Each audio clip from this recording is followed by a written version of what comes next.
Assalamualaikum warahmatullahi wabarakatuh.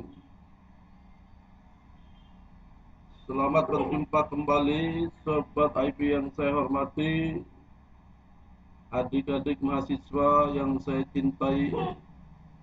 Hari ini kita akan kembali melanjutkan perkuliahan dalam mata kuliah komputasi pervasif dan jaringan sensor,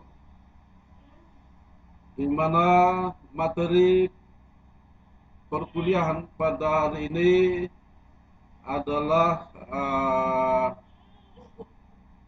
komplementer metal oxide semiconductor atau disingkat dengan CMOS, komplementer metal oxide semiconductor. Adapun subtopik yang akan kita bahas pada pertemuan hari ini adalah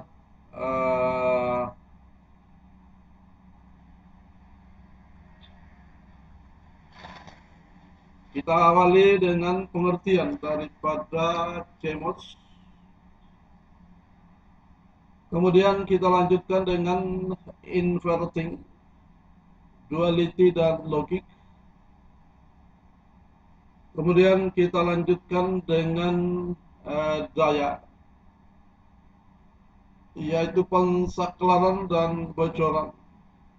Kemudian kita lanjutkan dengan CMOS analog, rentang suhu, dan MOSFET.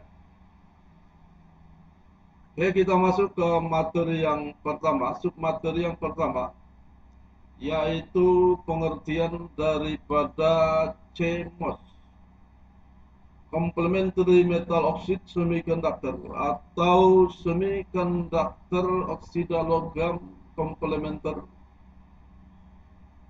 adalah sebuah jenis utama dari rangkaian terintegrasi. Jadi kalau kita mengenal yang namanya integrated circuit, maka itu adalah metal oxide semiconductor, complementer metal oxide semiconductor atau CMOS. Teknologi CMOS digunakan di microprosesor, pengontrol mikro, RAM statis, dan sirkuit logika digital lainnya. Teknologi CMOS digunakan juga dalam banyak sirkuit analog seperti sensor gambar, pengubah data, dan trimancar terintegrasi untuk berbagai jenis komunikasi. Ya, di mana di sini seorang penggagasnya namanya Frank Wanles berhasil mematenkan CMOS pada tahun 1967. CMOS juga sering disebut sebagai komplementer symmetry metal oxide semiconductor atau COSMOS atau konduktor logam oksida komplementer simetris. Kata komplementer simetris merujuk pada kenyataan bahwa biasanya desain digital berbasis CMOS menggunakan pasangan komplementer dan simetri dari MOSFET, semikonduktor tipe P, dan semikonduktor tipe N untuk fungsi logika.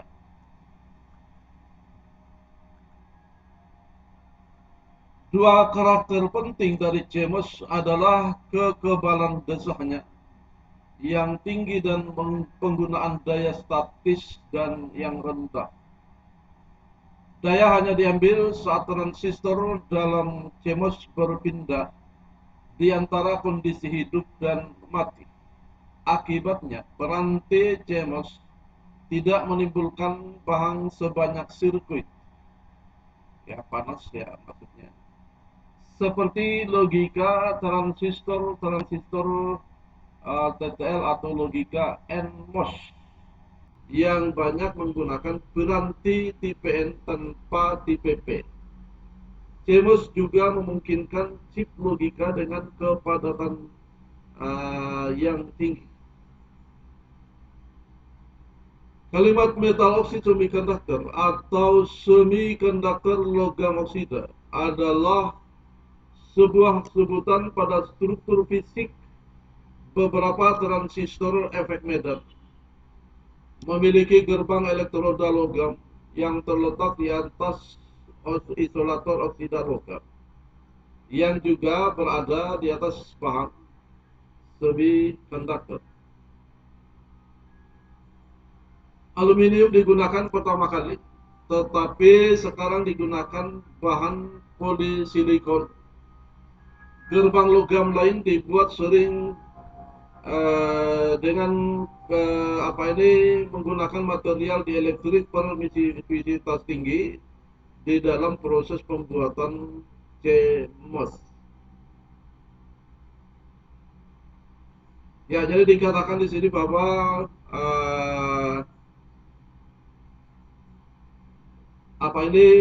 semiconductor. Ya, jadi kalau kita berbicara tentang semiconductor, harfiahnya adalah konduktor yang tidak utuh, yang tidak murni. Ya. Konduktor yang tidak murni artinya tidak full konduktor, tidak full penghantar, tetapi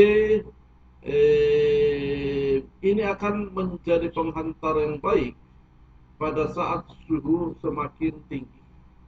Ya, jadi dia akan bersifat sebagai penghantar yang baik pada saat suhunya tinggi, sedangkan pada saat suhunya rendah dia tidak akan bersifat sebagai penghantar. Maka dia disebut sebagai semiconductor, konduktor semi.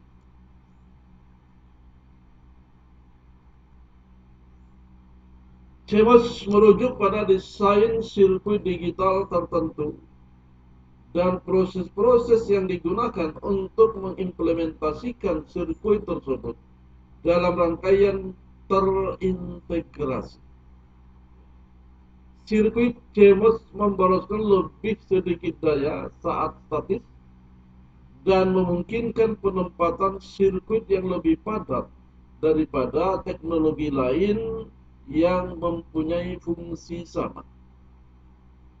Saat keuntungan ini menjadi lebih diinginkan, proses CMOS dan variannya mendominasi sirkuit digital terintegrasi modern.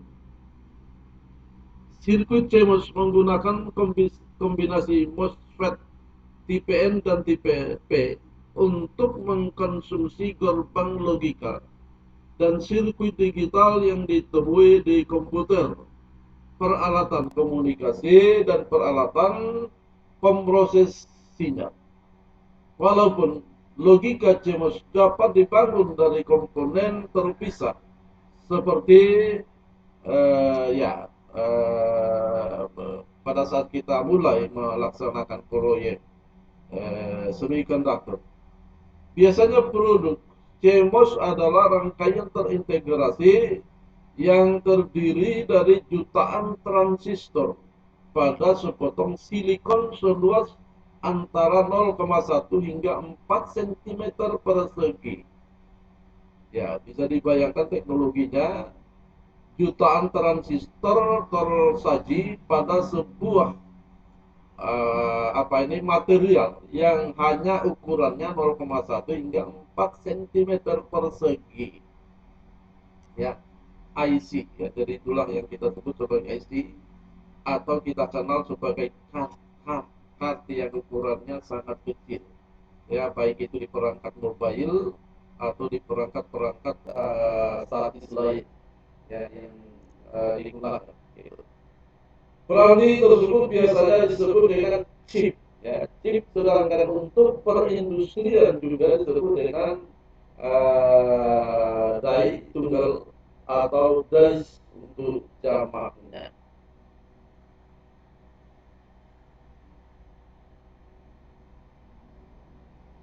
Terbuat dari apakah? Ya, dari bagaimana komposisi daripada semiconductor atau CMOS, ya, complementary metal oxide semiconductor, ya, metal oxide semiconductor dari komposisi dari selasnya semiconductor itu yang terbuat dari oksida logam, ya. Prinsip utama latar belakang CMOS yang menjadikannya dapat digunakan untuk gerbang logika adalah penggunaan MOSFET tipe P dan tipe N untuk membuat jalan menuju keluaran dari sumber tegangan atau ground, ya. Jika jalan menuju keluaran dibuat dari sumber tegangan, jalur atau path lintasan ini disebut sebagai pull up.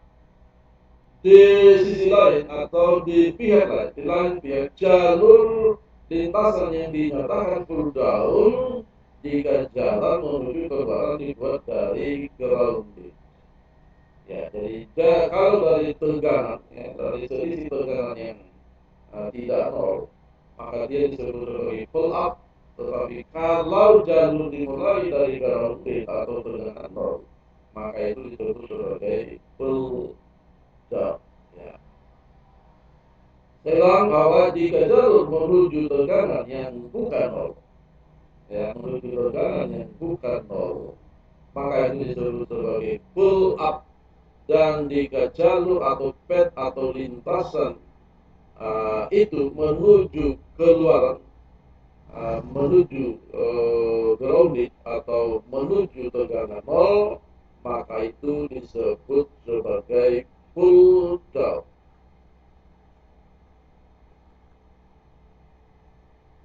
Kemudian di sini juga kita mengenal adanya inverting atau pembalikan.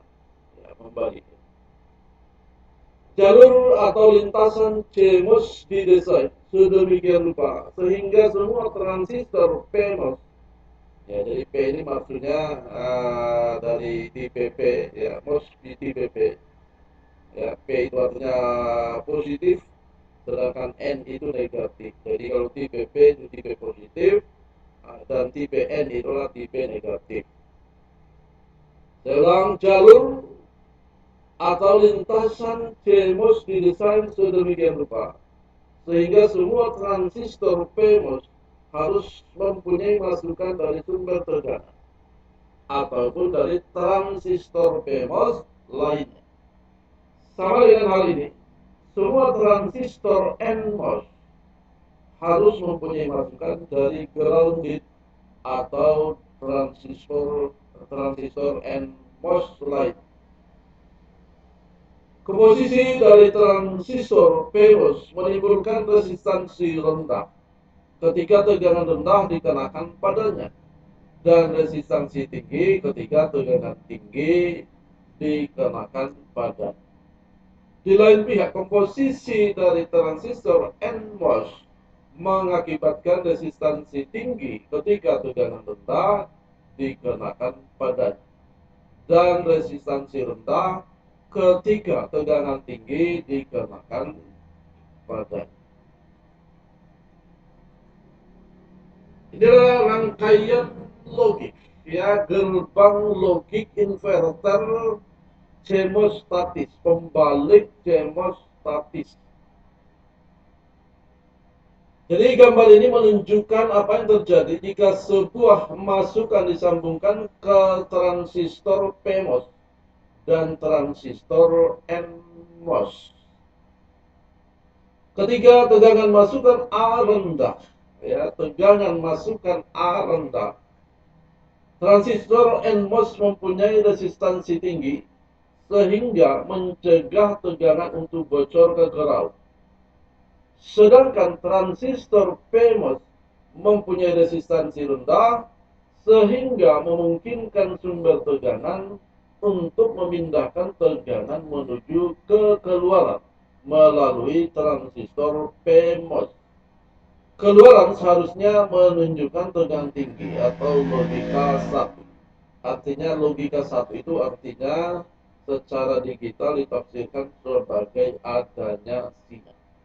Sedangkan logika nol ditafsirkan sebagai tidak adanya sinyal. Di lain pihak, ketika tegangan dimasukkan A tinggi, transistor PMOS akan memiliki resistansi tinggi sehingga menghalangi sumber tegangan dari keluaran. Sedangkan transistor NMOS mempunyai resistansi rendah yang memungkinkan keluaran untuk membuang ke ground. Ini akan menyebabkan keluaran menunjukkan tegangan rendah atau logika nol. Singkatnya, keluaran transistor PMOS dan NMOS, ya, selang singkatnya, keluaran transistor PMOS dan NMOS selalu komplementer. Karenanya, keluaran sirkuit CMOS pada dasarnya adalah inverting dari masukan atau pembalikan dari masukan.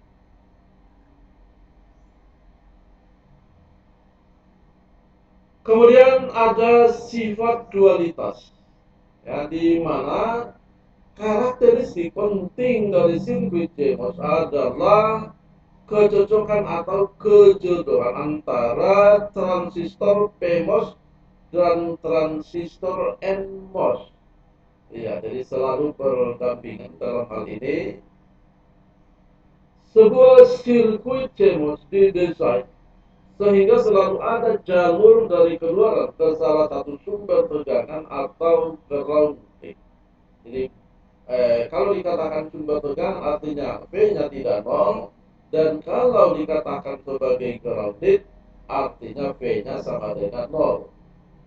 Untuk menyelesaikannya, maka kombinasi dari semua jalur ke sumber tegangan harus merupakan komplement dari jalur ke ground. Ini dapat diselesaikan dengan mudah dengan menentukan salah satu adalah not line. Logika bekerja berdasarkan hukum De Morgan.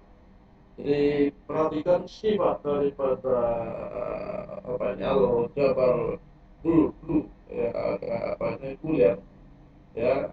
Salah satunya disebut dengan hukum De Morgan.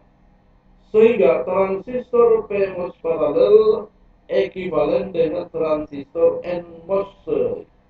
Sedangkan transistor PMOS seri ekivalen dengan transistor NMOS paralel. De Morgan, ya, asas atau hukum De Morgan. Fungsi logika yang lebih kompleks seperti AND dan OR memerlukan manipulasi jalur di antara gerbang untuk membuat logika. Ketika sebuah jalur yang terdiri dari dua transistor seri, lalu semua transistor harus mempunyai resistansi rendah untuk membiarkan tegangan melewatinya, menunjukkan sebuah gerbang N. Ketika sebuah jalur terdiri dari dua transistor paralel, lalu salah satu transistor harus mempunyai resistansi rendah untuk membiarkan tegangan melewatinya, menunjukkan gerbang OR. Gambar yang akan disajikan di halaman berikut adalah diagram sirkuit dari gerbang NAND, ya, not N, di logika CMOS. Jika semua masukan A dan B tinggi dan semua transistor NMOS akan menghantar, dan transistor PMOS separuh yang dari gambar, nanti lihat di gambarnya tidak menghantar, ya, kita lihat ini maksudnya. Ya, jadi di gambar adalah diagram sirkuit dari gerbang NOT N atau NAND, ya, disingkat NAND, di logika CMOS. Jika semua masukan A dan B tinggi dan semua transistor NMOS akan menghantar, dan transistor PMOS tidak menghantar, dan sebuah jalur akan terbentuk antara keluaran dari VSS, di mana VSS ini menandai atau merupakan simbol dari tegangan nol atau ground. Membuat keluaran rendah.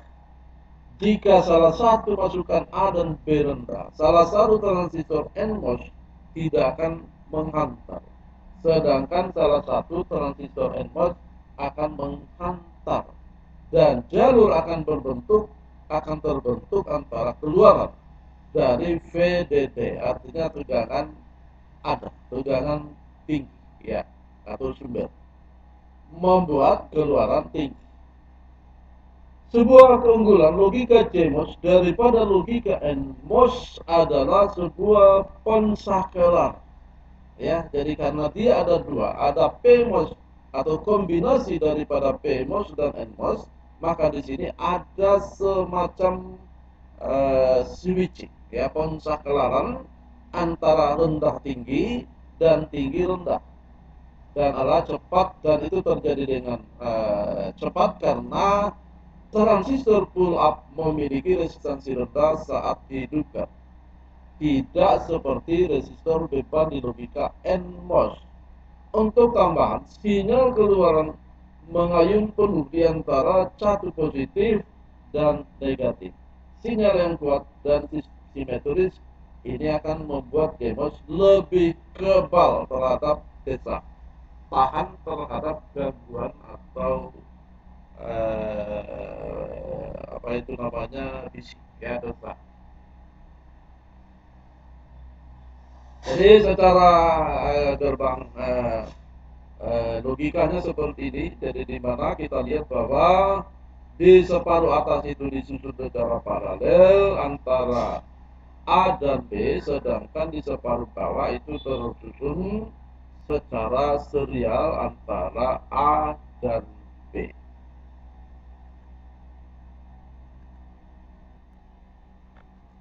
Ya, contoh menunjukkan perangkat logikanya yang digambar sebagai representasi fisik seperti yang akan diproduksi. Perspektif tata letak fisik adalah pandangan mata burung dari tumpukan lapisan. Sirkuit ini dibangun di atas substrat tipe P, polisilikon diffus dan N-well, disebut sebagai lapisan dasar, dan sebenarnya dimasukkan ke dalam palet substrat tipe P. Jadi kita bisa lihat gambarnya, saya di halaman berikut saya kasih lihat. Ya, jadi seperti ini, ya, komposisi daripada N dan P, ya, di mana S itu adalah sumber dan G itu adalah ground, sedangkan D itu adalah base, dasar, ya. Jadi kita lihat bahwa ini substrat di sini, substrat di sini. Ya, ini untuk NMOS, sedangkan ini adalah untuk PMOS. Ya, kita balik. Ya, jadi perangkat logika NAND yang digambar sebagai representasi fisik seperti yang akan diproduksi. Perspektif tata letak fisik adalah pandangan mata uang dari tumpukan lapisan. Sirkuit ini dibangun di atas substrat tipe P, polisilikon diffus dan N-well, disebut sebagai lapisan dasar, dan sebenarnya dimasukkan ke dalam parit substrat tipe P. Jadi tip N-nya di atas daripada P. Kita bisa lihat dari gambarnya. Ya, jadi kita lihat di langkah 1 hingga 6 pada diagram proses di bawah kanan. Kontak menembus lapisan isolasi antara lapisan dasar dan lapisan pertama logam dan membuat sambungan. Ya, jadi terjadinya arus listrik artinya sambungan. Ya, artinya bisa mengalirnya elektron dari satu lapisan ke lapisan lain, itu karena tadinya tidak, ya, artinya ada gelombang, ada apa ini, ada gap yang harus dilewati, ya. Jadi kenapa dia harus pada temperatur tinggi baru bisa terjadi, baru bisa berperan sebagai konduktor? Ya karena dia butuh energi tertentu untuk bisa melemparkan elektron dari lapisan satu ke lapisan yang lain. Karena diantaranya ada gap, ya. Jadi itu secara fisiknya. Input konten diilustrasikan dalam warna hijau dalam polisilikon. Transistor dibentuk oleh perpotongan polisilikon dan diffuse. Difusi N untuk perangkat N dan difusi P untuk perangkat P diilustrasikan masing-masing dengan warna salmon dan kuning. Output atau keluaran dihubungkan bersama dalam logam. Dalam hal ini diilustrasikan dengan warna siang. Hubungan antara logam dan polisilikon atau diffuse dilakukan melalui kontak dan di sini diilustrasikan sebagai kotak hitam. Contoh tata letak fisik cocok dengan rangkaian logika NAND yang diberikan dalam contoh sebelum. Perangkat N diproduksi pada media tipe P, sedangkan perangkat P diproduksi dalam sumur tipe N, yang menunjukkan bahwa N itu turun ke bawah, jadi membentuk sumur, ya. Sedangkan N itu membentuk tanggul, ya, membentuk tanggul.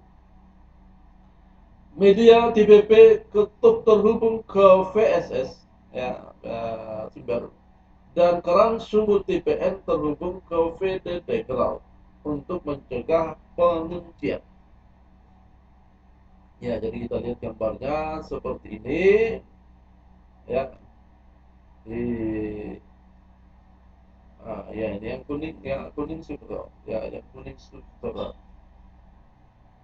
Ya.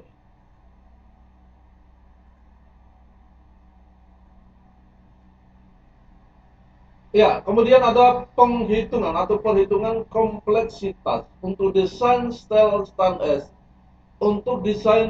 standar digital, atau langsung saja untuk CMOS, sebuah ukuran yang umum untuk menentukan kekomplekan suatu desain logika adalah yang disebut dengan gerbang ekivalen.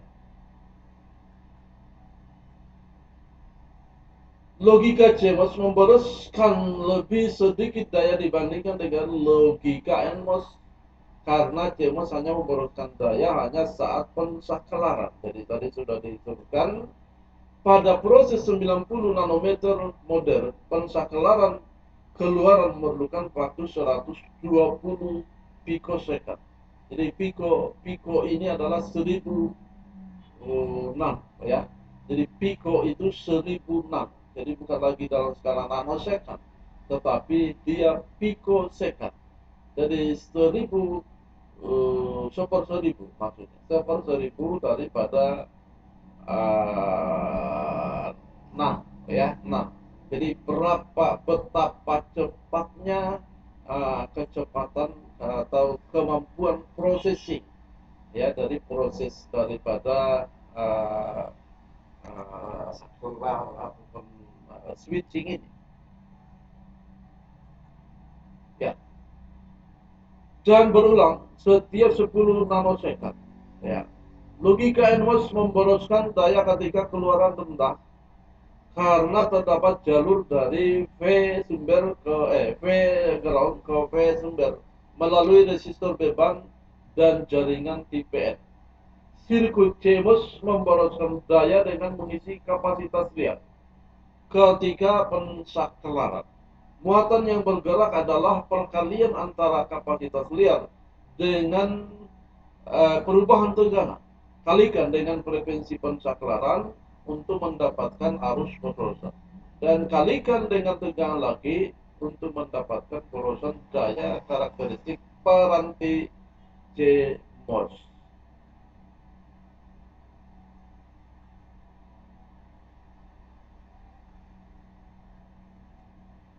Ya, kita mengenal juga ada namanya CMOS analog. Ya, selain CMOS digital. Teknologi CMOS juga digunakan untuk penggunaan analog. Sebagai contoh adalah IC op-amp daripada CMOS. Teknologi CMOS juga sering digunakan untuk penggunaan frekuensi radio. Sesungguhnya teknologi CMOS juga digunakan untuk sirkuit terintegrasi sinyal campuran, yaitu antara analog dan digital. Kemudian bagaimana rentang suhunya? Peranti CMOS konvensional bekerja antara suhu minus 55 derajat Celcius hingga positif 125 derajat Celcius. Jadi di suhu 125 derajat Celcius dia masih bekerja sangat baik, ya. Dia masih bekerja sangat baik, ya, kemampuannya. Ada juga kemungkinan CMOS silikon dapat bekerja hingga 40 derajat Kelvin. Ya, ini di suhu yang sangat dingin juga dia bisa bekerja, ya, yaitu di minus, ya, di minus berapa tuh? 220, ya, di minus 230 derajat Celcius, ya, itu teknologi khusus, ya.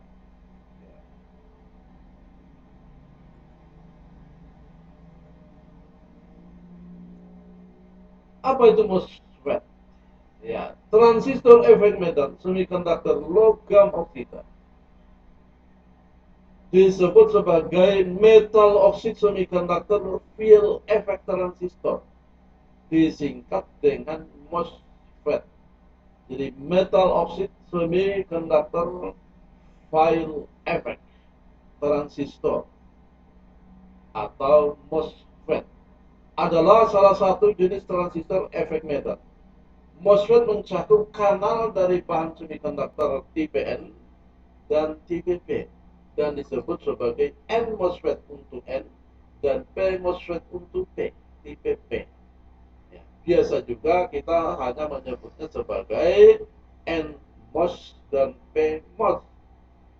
Ini adalah transistor yang paling umum pada sirkuit digital maupun analog.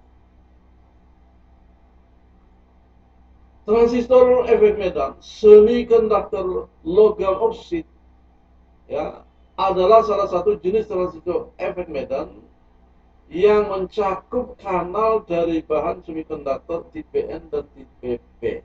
Ya, ini saya kira sudah ulangan, ya. Prinsip dasar perangkat ini pertama kali diusulkan oleh Julius Edgar Lillenburg pada tahun 1925.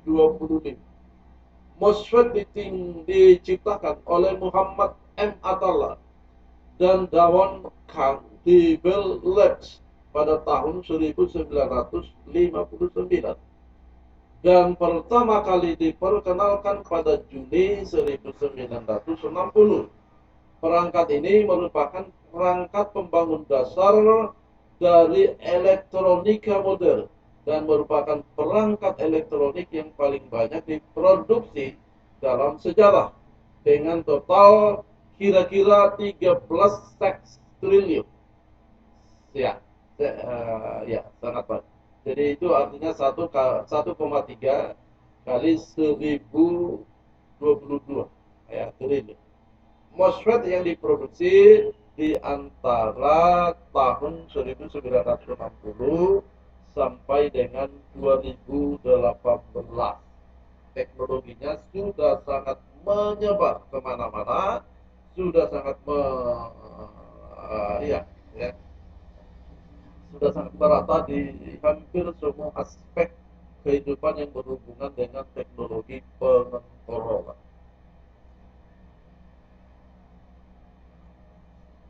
MOSFET merupakan alat semiconductor yang dominan di dalam sirkuit terpadu atau integrated circuit, digital ataupun analog, dan merupakan perangkat daya yang umum. MOSFET merupakan transistor padat yang diminiaturisasi dan diproduksi massal untuk berbagai bentuk penerapan, merevolusi industri elektronik dan ekonomi dunia, dan penting bagi revolusi digital zaman silikon dan zaman informasi. Miniaturisasi MOSFET telah mendorong perkembangan cepat dari teknologi semikonduktor elektronik sejak tahun 1960-an dan memungkinkan IC berdensitas tinggi seperti chip memori dan microprosesor. Ya, saya kira itu penjelasan kita hari ini. Materi yang ke-13 ya, materi yang ke-12, sorry. Materi yang ke-12. Saya kira demikian pertemuan kita, penjelasan tentang materi CMOS pada perkuliahan hari ini. Saya akhiri ya. Billahi taufiq wal hidayah.